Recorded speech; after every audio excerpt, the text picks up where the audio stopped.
Bueno, vamos a empezar con los problemas del tema de introducción a la física moderna, a ver si ahora no hay problemas con el sonido. Venga, empezamos con el problema número 1, lo leo. Un metal para el que la longitud de onda umbral del efecto fotoeléctrico es lambda sub 0, 275 nanómetros, se ilumina con luz de 180 nanómetros. Apartado A, explique el proceso en términos energéticos. Bueno, lo leo. La energía del fotón se utiliza en arrancar el electrón y el resto lo adquiere el fotoelectrón en forma de energía cinética. Esto es considerando que no se pierde ninguna energía en forma de calor. Bueno, aquí tenemos la ecuación de Einstein y recordemos que esto es la energía del fotón que se invierte en arrancar el electrón y el resto en forma de energía cinética. En realidad esta es energía cinética máxima. Pensemos que esta ecuación está concebida para el caso de que toda la energía del fotón se aprovecha por completo, o sea, no hay nada que se pierda en forma de calor. Bien, pasemos al apartado B. Calcule la longitud de onda, frecuencia y energía cinética de los fotoelectrones. Bueno, ¿cómo calculamos lo primero que nos piden, que es la longitud de onda? Bueno, lo que tenemos aquí es la ecuación de Einstein ligeramente modificada. La energía del fotón es igual a h por la frecuencia, pero puesta en forma de c, velocidad de la luz partido longitud de onda, y el trabajo de extracción aquí lo que tenemos es, esto es la frecuencia umbral, y c partido lambda sub 0 es la longitud de onda umbral. ¿Qué es lo que nos piden de aquí? Bueno, nos piden longitud de onda, frecuencia y energía cinética de los electrones. Lo primero que vamos a calcular es la energía cinética. Bien, despejamos de aquí y entonces fijaros que sustituyendo cada cosa por su valor obtenemos esta energía cinética para los electrones que saltan. ¿Cómo calculamos la longitud de onda asociada? Bueno, pues aplicamos la ecuación de de Broglie. La longitud de onda asociada en este caso a los electrones será igual a constante de Planck partido momento lineal de los electrones. Fijaros cómo esta ecuación ya sabéis que la utilizamos muchas veces de esta manera, haciendo unos ligeros cambios en la ecuación.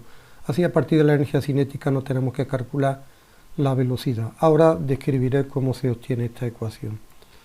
Bien, sustituimos cada cosa por su valor y fijaros que tenemos la longitud de onda asociada al fotoelectrón que salta. ¿Cómo calculamos la frecuencia de ese electrón?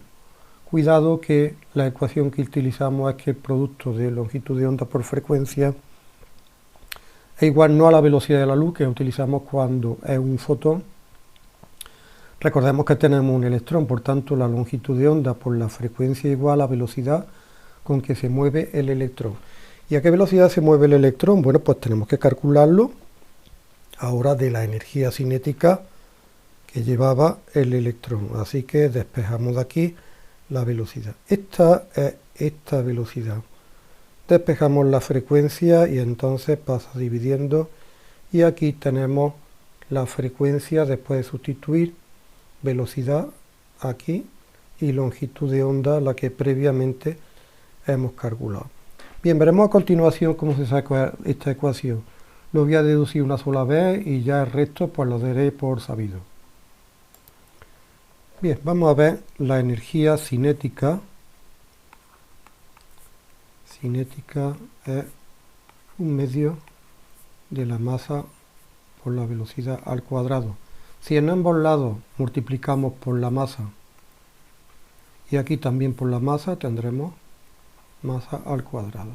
Bien, este 2 puede pasar aquí, entonces tendremos 2 por la masa y por la energía cinética será igual a m por v, y todo esto elevado al cuadrado.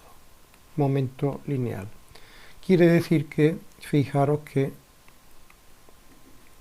el momento lineal, masa por velocidad, será igual a la raíz cuadrada de 2 por la masa y por la energía cinética. Quiere decir que en la expresión de de Broglie, pues nosotros podemos sustituir, en vez de lambda igual a h partido por masa y por velocidad, podemos sustituirlo por h partido raíz cuadrada de 2 por la masa y por la energía cinética. Entonces fijaros que dependiendo de que nos convenga utilizar una u otra, pues cogemos la que más cómoda nos venga. Bien, vamos a pasar al problema número 2. Un protón se acelera desde el reposo mediante una diferencia de potencial de 50 kilovoltios. Apartado A. Haga un análisis energético del problema y calcule la longitud de onda de de Broglie asociada.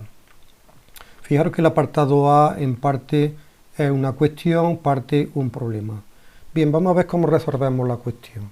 Análisis energético.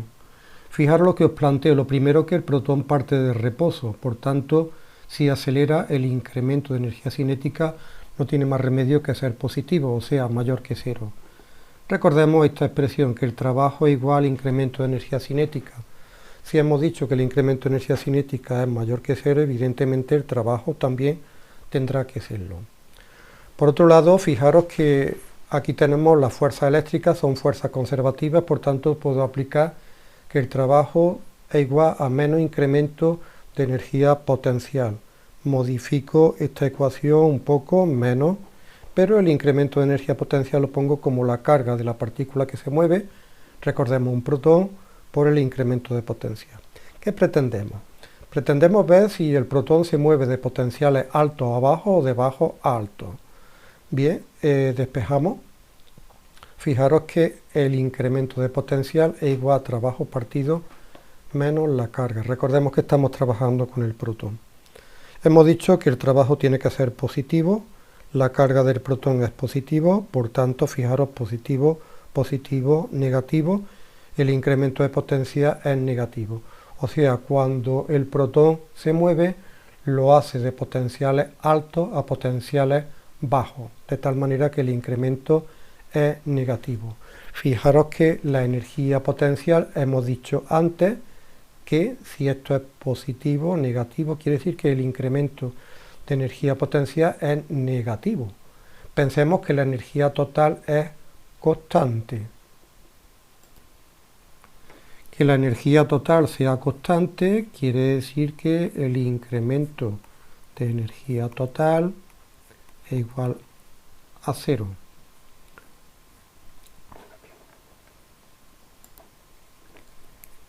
Por otro lado, tenemos que el incremento de energía total, incremento de energía potencial, más incremento, vamos a ponerlo bien,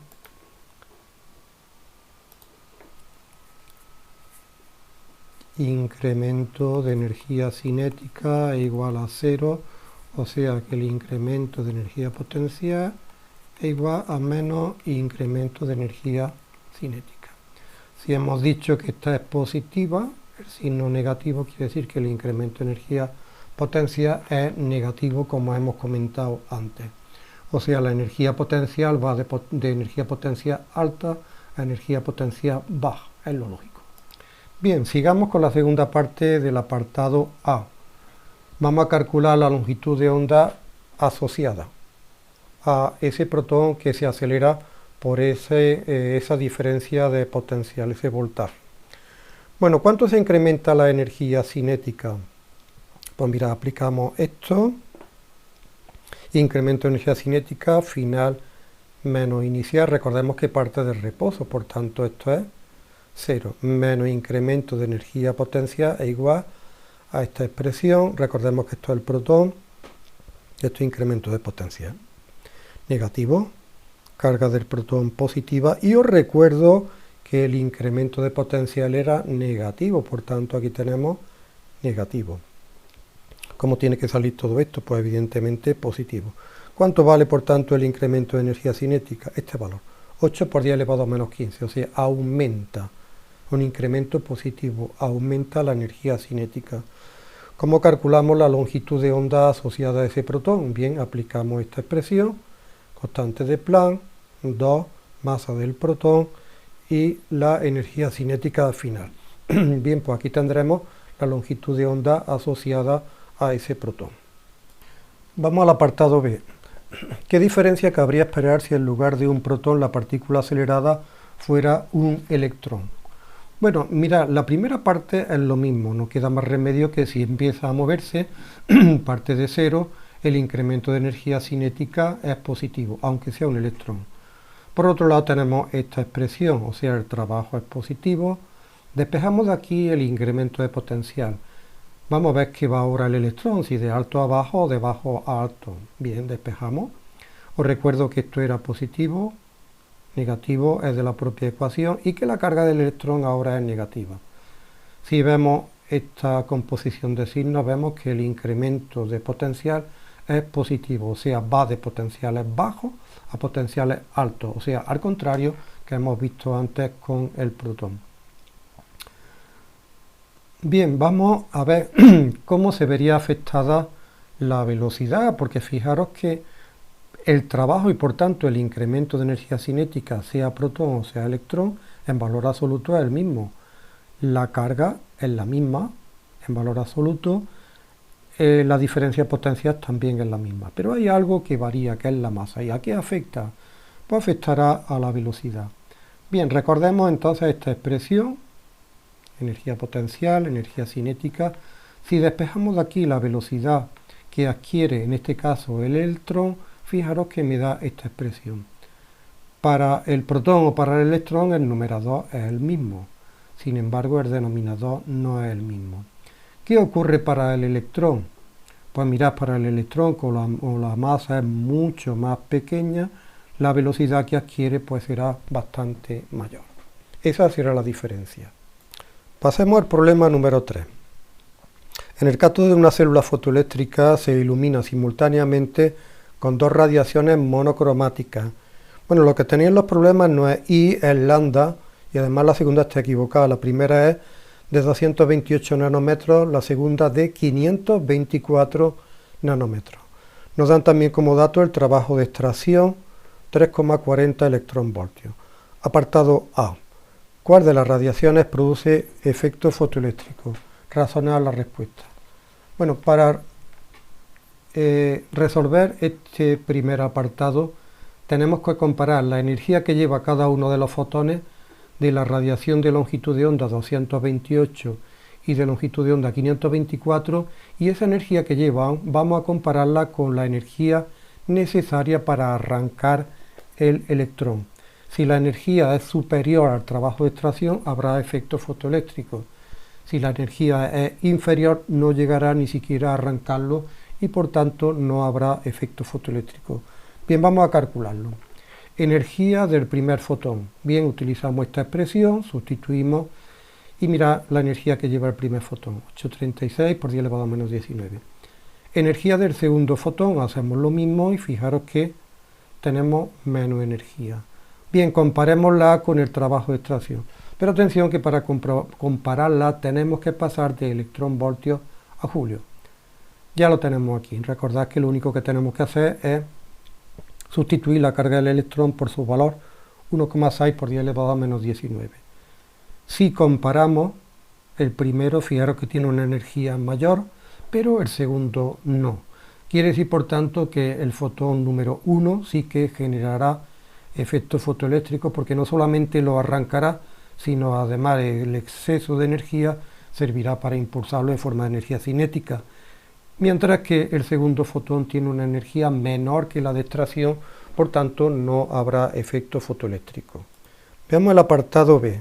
Calcule la velocidad máxima de los electrones emitidos. ¿Cómo varía dicha velocidad al duplicar la intensidad de la radiación incidente? Bueno, empecemos con la segunda parte porque creo que es la más evidente. Os recuerdo que la intensidad no afecta para nada a la energía cinética del fotoelectrón que salta. En realidad la intensidad lo único que afecta al número de electrones. Mayor intensidad indica mayor número de fotones que arrancará un mayor número de electrones. Pero la velocidad tan solo será afectada por la frecuencia. Vamos a ver entonces con qué velocidad máxima saltan. Evidentemente nos centramos en la radiación que provoca efecto fotoeléctrico y aplicamos la ecuación de Einstein. Fijaros que despejamos la energía cinética, aquí la tenemos, energía del fotón, el que provoca efecto fotoeléctrico, le restamos el trabajo de extracción. ¿Cuánto nos queda en forma de energía cinética? Pues aquí lo tenemos. ¿Y cuánta velocidad supone esa energía cinética? Bien, despejamos la velocidad, aquí tenemos la energía cinética, la masa del electrón, y aquí tenemos la velocidad del electrón. Bien, vamos por el problema número 5. El material fotográfico suele contener bromuro de plata que se impresiona con fotones de energía superior a 1,7 por 10 elevado a menos 19 julio.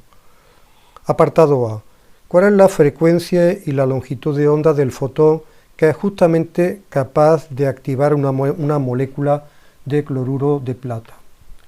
Bueno, fijémonos que no es un problema de efecto fotoeléctrico, pero la forma de resolverlo es la misma.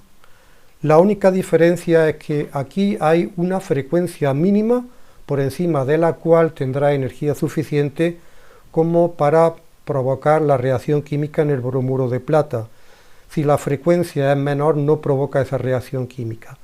Exactamente igual que la frecuencia umbral suponía que por encima de ella había efecto fotoeléctrico, pero por debajo no había efecto fotoeléctrico.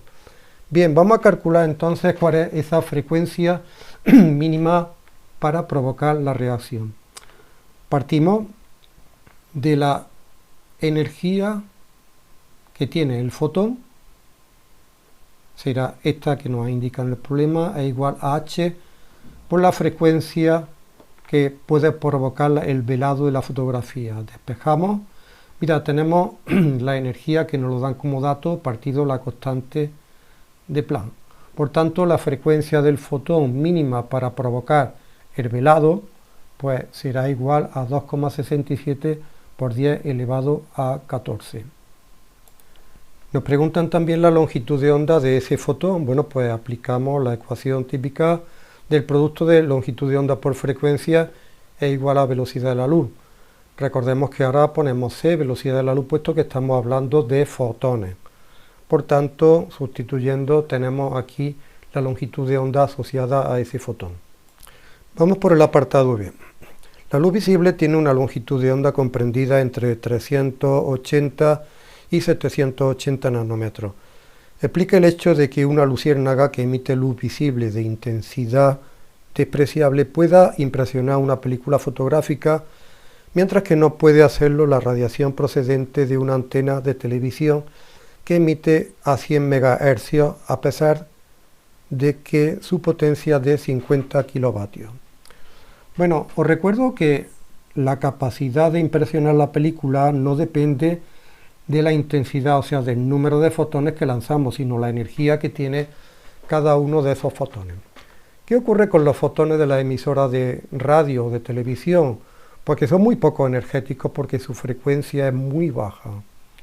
Fijaros que la energía que tiene cada fotón de la emisora de televisión es esta que tenemos aquí, insuficiente para velar la película fotográfica.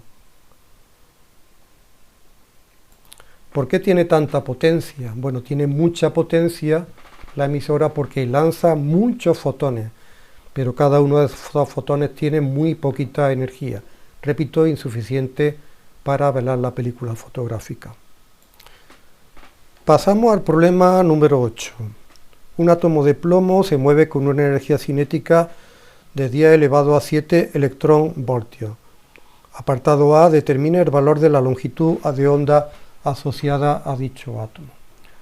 Bien, pues aplicamos la ecuación de de Broglie, aquí la tenemos, y entonces sustituimos H, constante de Planck, nos la dan, la masa del átomo de plomo, mira, nos dan 207 unidades de masa atómica, nos dan el factor de conversión para pasarlo a kilogramos, y sustituimos por la energía cinética, que lógicamente no podemos utilizarla en electronvoltios, sino que tenemos que pasarla a julio.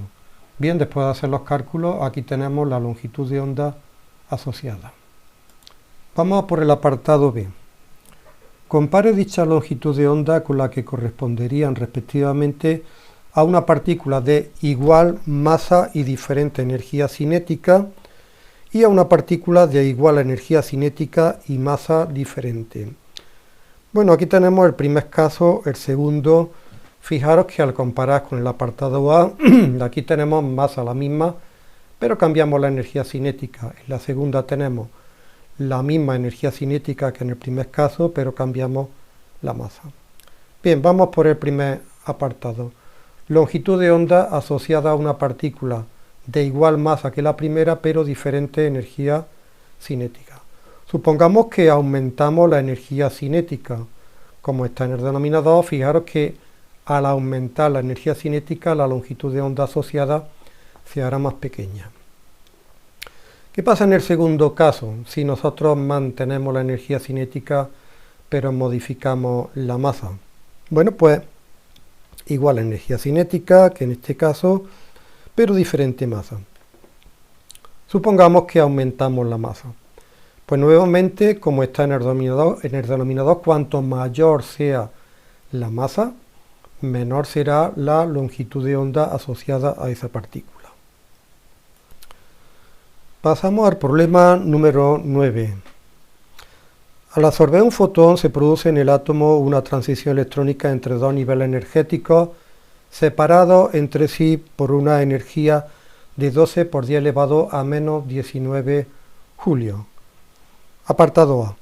Explique energéticamente el proceso de absorción del fotón por el átomo. ¿Volverá espontáneamente el átomo a su estado inicial? Bueno, fijaros que el apartado A es una cuestión, y aunque nosotros no hemos visto el átomo, porque lo quitaron de selectividad, es muy sencillo. Fijaros que el fotón, cuando choca contra el átomo, le cede energía, produciendo un salto del nivel menor al nivel de mayor energía. Entonces fijaros que pasa del nivel inferior a nivel superior. ¿Qué ocurre con este átomo excitado? Bueno, de manera natural, todo sistema de forma natural tiende al estado de mínima energía. Por tanto, el electrón que se encontraría en el nivel energético superior tendería a una situación más estable, que sería caer nuevamente al nivel energético inferior, devolviéndonos ahora la misma energía que en principio absorbió. Pasamos al apartado B. Si el mismo fotón incidiera en una superficie de un metal cuyo trabajo de extracción fuera de 3 electronvoltios, ¿se produciría emisión fotoeléctrica? Bueno, para ver si hay efecto fotoeléctrico o no, tenemos que comparar la energía que lleva el fotón con el trabajo de extracción. Pasemos el trabajo de extracción de electronvoltios a julios y comparemos ahora los valores. Vemos que la energía del fotón es mayor que el trabajo de extracción, por tanto, no solamente tiene suficiente para arrancarlo, sino que además quedará un resto de energía que se lo dará como energía cinética de ese electrón que salta. Por tanto, sí que hay efecto fotoeléctrico. Pasemos por último al problema 14. Al estudiar experimentalmente el efecto fotoeléctrico en un metal, se observa que la mínima frecuencia a la que se produce dicho efecto es 1,103 por 10 elevado a 5 hercios. Apartado A. Calcule el trabajo de extracción del metal y el potencial de frenado de los electrones emitidos, si incide en la superficie del metal una radiación de frecuencia 1,8 por 10 elevado a 5 hercios. Bueno, fijémonos que esta frecuencia que nos dice frecuencia mínima a la que se produce el efecto fotoeléctrico se está refiriendo a la frecuencia umbral, por encima de la cual sí que hay efecto fotoeléctrico, por debajo no. La frecuencia umbral está relacionada con el trabajo de extracción, por tanto, bien, vamos a calcularla utilizando esta ecuación y tenemos aquí el trabajo de extracción. Primera parte hecha. Segunda parte del apartado A. ¿Cómo calculamos el potencial de frenado? Os recuerdo que el potencial de frenado está íntimamente relacionado con la energía cinética con que saltan los electrones. Por tanto, ponemos la ecuación de Einstein, pero en vez de poner energía cinética, ponemos que es igual a la carga del electrón por el potencial de frenado. Conocemos o podemos conocer fácilmente la energía del fotón, nos dice que lleva esta frecuencia. El trabajo de extracción ya lo tenemos calculado, por tanto despejamos de esta ecuación el potencial de frenado. Sustituimos, previamente tenemos que calcular la energía del fotón, H por esta frecuencia, esta de aquí. Entonces energía del fotón la tenemos aquí, menos trabajo de extracción, la hemos calculado antes y lo dividimos por la carga del electrón. Aquí tenemos el potencial de frenado que tenemos que aplicar. Pasemos al apartado B. ¿Se produciría efecto fotoeléctrico si la intensidad de la radiación incidente fuera el doble y su frecuencia la mitad que en el apartado anterior? Bueno, os recuerdo que la intensidad no importa para nada en el efecto fotoeléctrico. Bueno, sí importa para ver si saltan un mayor número o un menor número de electrones. Mayor intensidad lumínica quiere decir un mayor número de fotones que llegan, que podrían arrancar un mayor número de electrones. Pero para que se produzca efecto fotoeléctrico, la frecuencia del fotón tiene que ser superior a la frecuencia umbral. Vamos a ver entonces cuál es la frecuencia. Nos dicen que la intensidad aumenta, no nos importa, pero fijaros, la frecuencia es la mitad. Si yo comparo la frecuencia del fotón con la frecuencia umbral, vemos que es menor, por tanto ya podemos afirmar que no hay efecto fotoeléctrico, pero también lo podemos hacer en términos energéticos.